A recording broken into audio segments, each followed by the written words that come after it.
حضرت عائشہ کہتی ہیں کہ میں نے رسول اللہ صلی اللہ علیہ وسلم کو کسی نفل کی ادائیگی کے لیے، یعنی سنت بھی اصل میں نفل نماز ہے، ایک فرض ہوتی ہے ایک نفل، پھر جو آپ نے زیادہ تاکید سے پڑھی ان کو سنت قرار دے دیتے ہیں اور باقی جو کبھی کبھار پڑھی وہ نفل ہو جاتی. کسی نفل کی ادائیگی کے لیے اتنی جلدی کرتے نہیں دیکھا جتنی جلدی آپ نماز فجر سے پہلے 2 رکعتوں کے لیے کرتے تھے. جلدی پڑھتے نہیں تھے، یعنی اس کی ادائیگی کے لیے آپ فکر کرتے تھے. حضرت عائشہ ہی سے روایت ہے کہ نبی صلی اللہ علیہ وسلم نے طلوع فجر کے وقت 2 رکعت نماز، یعنی فرض کی بات ہے یہاں، آپ نے 2 رکعت نماز پڑھنے کی شان کے بارے میں فرمایا کہ ان کو پڑھنا میرے نزدیک ساری دنیا سے زیادہ محبوب ہے. آپ نے فرمایا جو آدمی عشاء اور فجر کی نمازوں میں آ سکتا ہے تو اس پر لازم ہے کہ وہ آئے، اگرچہ اسے گھسٹ کے کیوں نہ آنا پڑے، یعنی گھٹنوں کے بل یا پیٹھ کے بل گھسٹ گھسٹ کے ہی آنا پڑے تو بھی آئے، لیکن آئے ضرور. کیوں؟ اس لیے کہ جو شخص فجر کی نماز پڑھتا ہے وہ اللہ کی حفاظت میں آ جاتا ہے. رسول اللہ صلی اللہ علیہ وسلم نے فرمایا جس نے صبح کی نماز پڑھی پس وہ اللہ کے ذمے میں ہے، اللہ کی حفاظت میں ہے، اللہ کے ذمے ہو گیا. پس اللہ تم سے اپنی حفاظت کے بارے میں کسی چیز کا مطالبہ نہ کرے. کیا مطلب ہے اس کا؟ یعنی جو اللہ کے ذمے ہے اس پر کوئی ظلم نہ کرے اور ظلم کر کے اللہ کے سامنے جواب دہ نہ ہو، اس لیے کہ جس سے اللہ پوچھے گا، مطالبہ کرے گا، یقیناً اسے اپنی گرفت میں لے لے گا اور لے کر منہ کے بل جہنم میں پھینک دے گا. اس سے کیا بات پتہ چلتی ہے کہ جو شخص فجر کی نماز کی حفاظت کرتا ہے وہ اللہ کے قریب ہو جاتا ہے، اللہ کی حفاظت میں ہو جاتا ہے. کسی کو حق نہیں کہ اس پر ظلم اور زیادتی کرے. جو اس شخص پر زیادتی کرے گا جو فجر پڑھتا ہے تو وہ دراصل اس ذمے میں خیانت کر رہا ہے جس کو اللہ نے اپنے ذمے لیا ہے، اور پھر قیامت کے دن اللہ تعالیٰ ایسے شخص کو پکڑے گا. یعنی فجر پڑھنے والے کی عزت اور احترام لازم ہے، کیونکہ صرف مومن ہی اس کی پابندی کرتا ہے. بہت سے لوگوں کے لیے فجر کی نماز بڑی بھاری ہوتی ہے، وہ ایک خاص وقت سے پہلے نہیں اٹھتے. کچھ لوگوں کی اکثر ہی قضا ہو جاتی، وہ چونکہ دیر سے سوتے ہیں تو صبح اٹھ نہیں پاتے، تو ان کی حفاظت اللہ کے ذمے پہ نہیں ہے.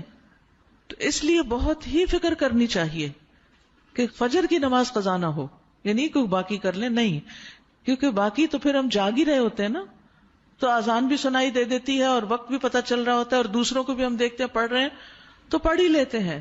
لیکن فجر کی چونکہ ایک ذمہ داری ہوتی ہے اٹھنے کی بھی، اور پھر وقت پر اٹھنے کی، اور پھر مسجد میں جانے کی، تو اس لحاظ سے اس کی حفاظت بہت ضروری ہے. اور فجر پڑھنے والا شام تک اللہ کی حفاظت میں ہوتا ہے.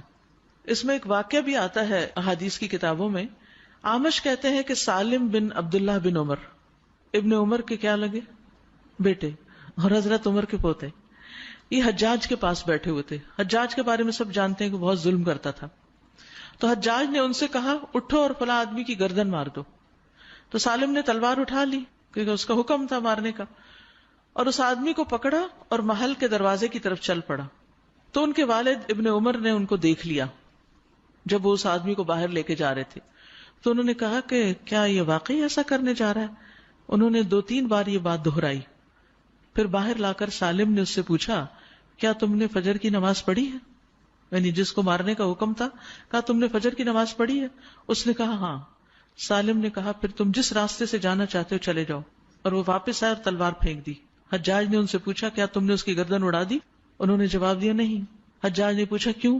سالم نے جواب دیا میں نے اپنے والد کو یہ کہتے ہوئے سنا ہے کہ رسول اللہ صلی اللہ علیہ وسلم نے فرمایا جس نے فجر کی نماز ادا کی وہ اللہ کی حفاظت میں ہے یہاں تک کہ شام ہو جائے.